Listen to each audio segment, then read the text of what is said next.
ಅಪ್ಪಂಗೆ ಹೊಡಿತೇನೆ ನಮ್ಮ ಅಪ್ಪನಿಗೆ ಹೊಡಿ ನೋಡ್ತೀನಿ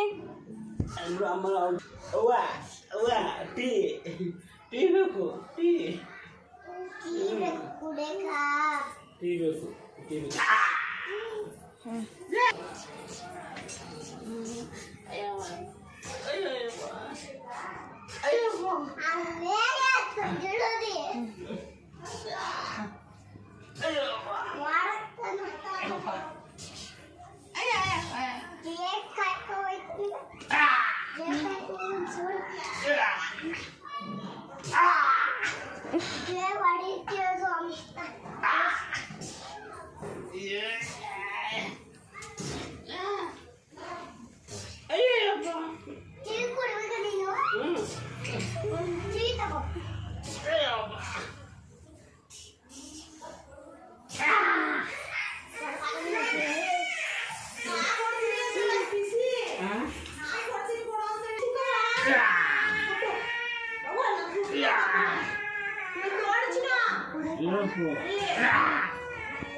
ಏನು ಮಾಡಲೇವ ನಾನು